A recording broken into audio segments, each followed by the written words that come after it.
Assalamualaikum warahmatullahi wabarakatuh.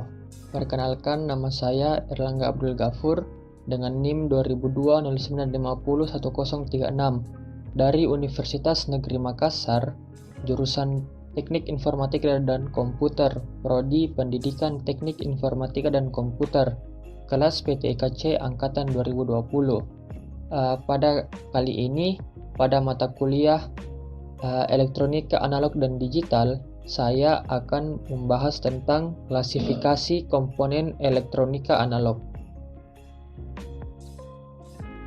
Komponen elektronika terdiri atas dua jenis, yaitu yang pertama komponen pasif. Dan macam-macam dari komponen pasif adalah resistor, kapasitor, dan induktor. Dan yang kedua ada komponen aktif, dan macam-macam dari komponen aktif adalah dioda, transistor, IC atau integrated circuit, dan saklar atau switch. Komponen pasif merupakan jenis komponen elektronika yang tidak memerlukan arus listrik untuk dapat bekerja. Tidak seperti komponen aktif. Komponen pasif tidak bersifat menguatkan, menyarahkan, dan mengubah suatu bentuk energi ke bentuk energi lainnya. Yang pertama itu ada resistor. Resistor adalah komponen elektronika pasif yang berfungsi untuk mengatur dan menghambat arus listrik dalam suatu rangkaian elektronika. Satuan dari resistor adalah ohm.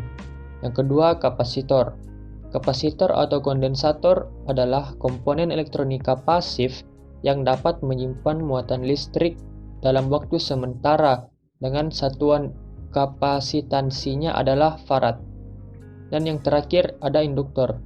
Induktor atau disebut juga dengan koil atau kumparan adalah komponen elektronika pasif yang berfungsi sebagai pengatur frekuensi, filter, dan juga sebagai alat kopel atau penyambung.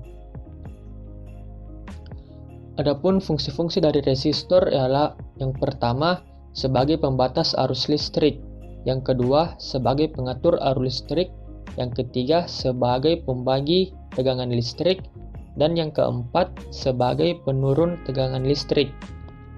Jenis-jenis resistor ialah yang pertama resistor yang nilainya tetap, yang kedua resistor yang nilainya dapat diatur, yang ketiga resistor yang nilainya dapat berubah sesuai dengan intensitas cahaya, dan yang keempat resistor yang nilainya dapat berubah sesuai dengan perubahan suhu. Fungsi-fungsi dari kapasitor yaitu yang pertama sebagai penyimpan arus atau tegangan listrik, yang kedua sebagai konduktor yang dapat melewatkan arus AC atau alternating current, dan yang ketiga sebagai isolator yang menghambat arus DC atau direct current, yang keempat sebagai filter dalam rangkaian power supply atau catu daya, yang kelima sebagai kopling, yang keenam sebagai penggeser fasa, dan yang ketujuh sebagai pemilih gelombang frekuensi.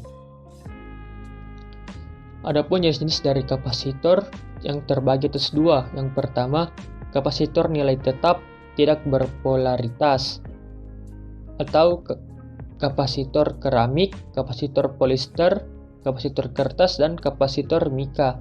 Yang kedua, kapasitor nilai tetap berpolaritas yaitu kapasitor elektrolit atau elektrolit kondensator dan kapasitor tantalum.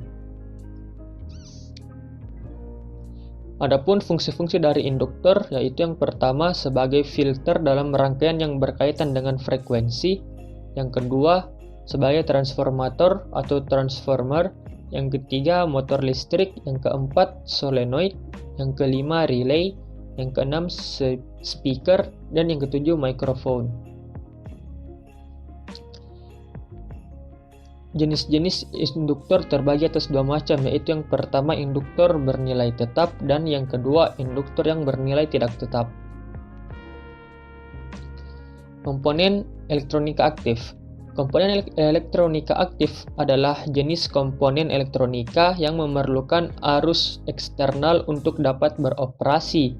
Disebut komponen aktif karena jika tidak dialiri arus listrik, maka rangkaian elektronika tersebut tidak akan bekerja. Yang pertama, dioda. Dioda adalah komponen elektronika aktif yang berfungsi untuk menghantarkan arus listrik ke satu arah dan menghambat arus listrik dari arah sebaliknya. Yang kedua, saklar. Saklar adalah komponen yang digunakan untuk menghubungkan dan memutuskan aliran listrik. Yang ketiga ada integrated circuit atau IC adalah komponen elektronika aktif yang terdiri dari gabungan ratusan bahkan jutaan transistor, resistor, dan komponen lainnya yang diintegrasi menjadi sebuah rangkaian elektronika yang berukuran kecil. Yang keempat, transistor. Transistor adalah komponen elektronika aktif yang memiliki fungsi sebagai penguat, pengendali, penyearah, osilator, modulator, dan lain sebagainya. Transistor mempunyai dua jenis, yaitu transistor bipolar dan transistor efek Medan. Adapun jenis-jenis resistor adalah jenis-jenis dioda adalah dioda biasa atau dioda penyearah. Yang kedua, dioda Zener. Yang ketiga, LED atau light emitting diode atau dioda emisi cahaya. Yang keempat, dioda foto. Yang kelima, dioda Schottky. Dan yang keenam, dioda laser. Oke, mungkin hanya itu yang bisa saya sampaikan. Kurang dan lebihnya mohon dimaafkan. Wassalamualaikum warahmatullahi wabarakatuh.